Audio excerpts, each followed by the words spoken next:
आज का समाज जिसे हम आधुनिकता, विज्ञान और प्रगति के युग में आगे बढ़ता हुआ देखते हैं, वास्तव में भीतर से एक गहरे अंधकार में डूबा हुआ है।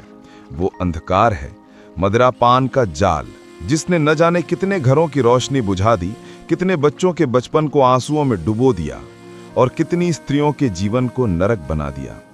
शराब, जिसे कई लोग आधुनिक जीवन की पहचान या तनाव दूर करने का साधन मानते हैं, वास्तव में एक ऐसा धीमा विष यानी स्लो पॉइजन है जो शरीर, मन, आत्मा और परिवार सभी को धीरे धीरे नष्ट कर देता है।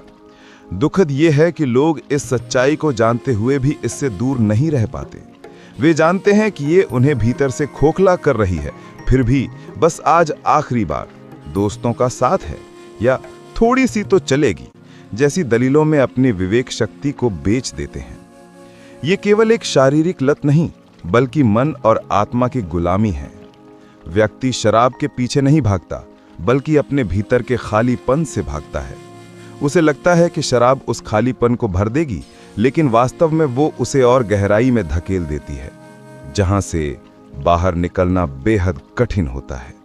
धर्म, नीति और आयुर्वेद तीनों ही इसे जीवन का सबसे बड़ा शत्रु मानते हैं। हमारे सनातन धर्म ग्रंथों में इसे न केवल तामसिक कर्म कहा गया है, बल्कि महापातक अर्थात अत्यंत घोर पाप की श्रेणी में रखा गया है। मनुस्मृति, जो मानव जीवन के नैतिक नियमों का मूल ग्रंथ है, उसमें कहा गया है कि जो व्यक्ति सुरा का पान करता है वो अपने शरीर, कुल और आत्मा तीनों का विनाश करता है। वहीं छांदोग्य उपनिषद में मदिरापान को ब्रह्म हत्या के समान अपराध बताया गया है, क्योंकि ये मनुष्य की चेतना, उसके ज्ञान और उसकी आत्मा के प्रकाश को बुझा देता है। धर्म के अनुसार मदिरा केवल शरीर को नहीं, बल्कि आत्मा को भी दूषित करती है।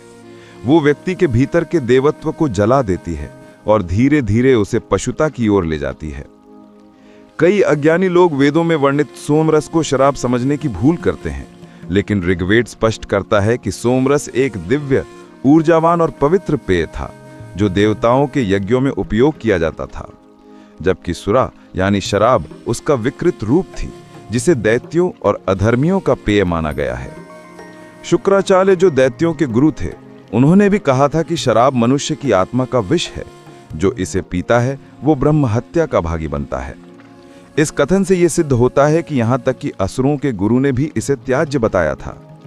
महर्षि वाल्मीकि ने रामायण में लिखा है कि मदिरापान करने वाला व्यक्ति तीनों पुरुषार्थ, धर्म, अर्थ और काम से वंचित हो जाता है। शराब उसकी बुद्धि को भ्रमित करती है, उसका विवेक कुंद करती है और उसका चरित्र गिरा देती है। वो न तो धर्म का पालन कर पाता है, न अर्थ अर्जित कर पाता है और न ही अपने जीवन के लक्ष्यों को प्राप्त कर पाता है। धीरे धीरे वो अपने ही परिवार के लिए बोझ बन जाता है। आज जब हम अपने समाज में देखते हैं तो ये कथन अक्षरशः सत्य दिखाई देता है। कितने घर ऐसे हैं जहां शराब ने रिश्तों को तोड़ दिया, बच्चों के मन में पिता की छवि को कलंकित कर दिया और परिवार की शांति को राख बना दिया। शराबी व्यक्ति के घर में प्रेम नहीं, भय बसता है, हंसी नहीं, आहें गूंजती हैं और वहां के बच्चे बचपन में ही बूढ़े हो जाते हैं। एक ऐसी ही कहानी है एक दंपति की, जिसका पति शराब की लत में पूरी तरह डूब चुका था। उसकी पत्नी रोज आंसुओं में भीगती, मंदिर जाती और हर देवता से यह प्रार्थना करती कि उसका पति सुधर जाए। जब सब उपाय असफल हो गए, तब वो किसी ऋषि मुनि के पास पहुंची। ऋषि ने उसकी व्यथा सुनी और उसके पति को भी अपने आश्रम में बुलाया। वहां ऋषि ने उसे केवल उपदेश नहीं दिया, बल्कि आत्मिक मुक्ति का 3 चरणीय मार्ग बताया, जो केवल शराब से ही नहीं, बल्कि हर प्रकार की नशे की प्रवृत्ति से छुटकारा दिला सकता है।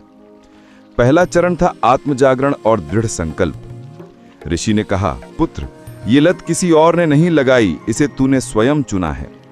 ये केवल तेरी इच्छा शक्ति की कमजोरी है। आज से तू ये प्रतिज्ञा कर कि चाहे तेरा शरीर टूट जाए, पर तू शराब की एक बूंद नहीं पिएगा। उन्होंने बताया कि यदि मनुष्य अपने भीतर ये ठान ले कि वो असंभव को संभव बना देगा, तो कोई शक्ति उसे डिगा नहीं सकती। उन्होंने पत्नी को भी समझाया कि केवल आंसुओं से परिवर्तन नहीं आता, प्रेम और धैर्य से आस्था पैदा होती है। पति के लिए प्रार्थना करो, पर उसके हर प्रयास में उसे सहारा दो, ताना नहीं। दूसरा चरण था दैवीय शक्ति और आध्यात्मिक उपाय। ऋषि ने कहा कि किसी भी नशे की लत का मूल कारण मन का अशांत होना है। जब मन शांत होता है तो लालसा स्वयं मर जाती है। उन्होंने उसे प्राणायाम, विशेषकर अनुलोम विलोम, भ्रामरी और कपालभाति करने की सलाह दी। साथ ही हर सुबह और रात को गायत्री मंत्र का जाप करने का निर्देश दिया, क्योंकि ये मन को सात्विक बनाता है और आत्मा को स्थिर करता है। ऋषि ने कहा, जब भी तलब उठे उस क्षण शराब की ओर नहीं, ईश्वर की ओर भागो। तुलसी के 3 पत्ते चबाओ या 1 चुटकी काला तिल लेकर ओम नमः शिवाय कहते हुए शिवलिंग पर अर्पित करो। यह मन की विकृति को शांत करेगा। उन्होंने आगे कहा कि शरीर में जब शराब की आदत गहराई तक पहुंच जाती है तो शरीर स्वयं उस विष की मांग करने लगता है। ऐसे में उसे संतुलित करने के लिए आयुर्वेद मदद कर सकता है। अश्वगंधा, शंखपुष्पी और ब्राह्मी जैसी औषधियां मस्तिष्क को शांति देती हैं और तंत्रिका तंत्र को संतुलित करती हैं। साथ ही शहद, किशमिश और अदरक का रस क्रेविंग्स को नियंत्रित करने में मददगार होते हैं। तीसरा चरण था व्यवहार परिवर्तन और सुरक्षा चक्र। ऋषि ने स्पष्ट कहा, जो लोग तुम्हें पीने के लिए उकसाते हैं वो तुम्हारे मित्र नहीं, तुम्हारे विनाश के दूत हैं। उनसे दूरी बनाओ। उन्होंने उसे सुझाव दिया कि जब भी मन में पीने की इच्छा उठे तुरंत अपना ध्यान किसी अच्छे कार्य में लगाओ, जैसे योगाभ्यास, श्रम, संगीत या बच्चों के साथ समय बिताना। उन्होंने ये भी कहा कि सच्चे परिवर्तन के लिए सत्संग आवश्यक है, क्योंकि मनुष्य वही बनता है जिसके साथ वो समय बिताता है। सत्संग यानी अच्छे आध्यात्मिक विचारों वाले लोगों के साथ रहना। यह आत्मा को ऊंचा उठाता है। जब व्यक्ति भगवान, धर्म और आत्म संयम की चर्चा में बैठता है तो धीरे धीरे उसकी वासनाएं क्षीण होने लगती हैं। ऋषि ने कहा, मनुष्य को केवल पाप से नहीं, पाप के कारण से लड़ना होता है, और वो कारण है कुसंग। ऋषि का ये 3 चरणीय मार्ग आज भी उतना ही प्रभावी है जितना सहस्त्रों वर्ष पहले था। आज जब मनोवैज्ञानिक, डॉक्टर और योगाचार्य नशा मुक्ति की बात करते हैं तो उनके उपाय भी कहीं ना कहीं इन्हीं प्राचीन सिद्धांतों से प्रेरित हैं। आत्मसंयम, ध्यान और सकारात्मक संगति। जो लोग अभी इस दलदल में नहीं गिरे हैं उनके लिए सबसे बड़ा मंत्र यही है कि पहला कदम मत उठाओ। हर लत की शुरुआत एक मजाक, एक दबाव या एक उत्सव से होती है। जब व्यक्ति सोचता है थोड़ी सी क्या बुराई है, तभी पतन का द्वार खुल जाता है। याद रखिए, कोई भी व्यक्ति एक दिन में शराबी नहीं बनता। ये धीरे धीरे आदत, फिर जरूरत और अंत में बीमारी बन जाती है। इसलिए पहला ना ही सबसे बड़ा अस्त्र है। आध्यात्मिक दृष्टि से देखा जाए तो ये केवल नशे के विरुद्ध नहीं, बल्कि मन की कमजोरी के विरुद्ध युद्ध है।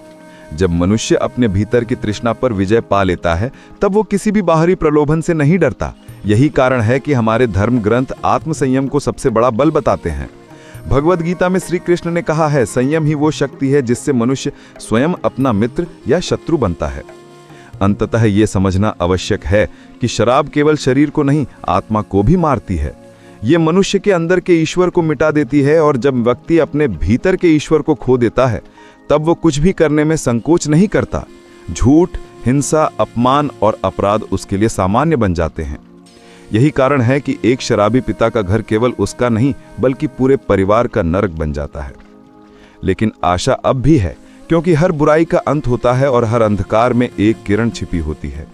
अगर व्यक्ति सच्चे हृदय से संकल्प ले कि वो अब उसे एक घूंट को भी नहीं छुएगा, तो वो न केवल अपनी लत से बल्कि अपने अतीत से भी मुक्त हो सकता है। ये राह कठिन जरूर है, लेकिन असंभव नहीं। जैसे अंधेरे में दिया जलाना मुश्किल होता है, लेकिन एक बार जब लौ जल उठे तो अंधकार स्वयं भाग जाता है। यही जीवन का सत्य है। मुक्ति बाहर नहीं, भीतर से मिलती है। जब मनुष्य अपने भीतर के ईश्वर को पुकारता है तब वो अपने ही जीवन का पुनर्जन्म करता है। शराब से दूर रहना केवल संयम नहीं, ये आत्म साक्षात्कार की दिशा में पहला कदम है। और जब ये कदम दृढ़ संकल्प और श्रद्धा के साथ उठाया जाए तो कोई भी शक्ति उसे रोक नहीं सकती। इसलिए जो भी इस दलदल में फंसा है या फंसने की कगार पर है, वो आज इसी क्षण से स्वयं से यह वचन ले कि मैं अपने भीतर के प्रकाश को कभी बुझने नहीं दूंगा। यही सच्चा आत्मविजय है, यही सच्ची मुक्ति है। साथियों, जाते जाते वीडियो को लाइक कर देना और कहानी सुनो स्टोरी टैलेंट चैनल को सब्सक्राइब कर लेना आने वाली वीडियो के लिए। मिलते हैं नेक्स्ट वीडियो में, तब तक के लिए बाय। अपना ख्याल रखिए। धन्यवाद।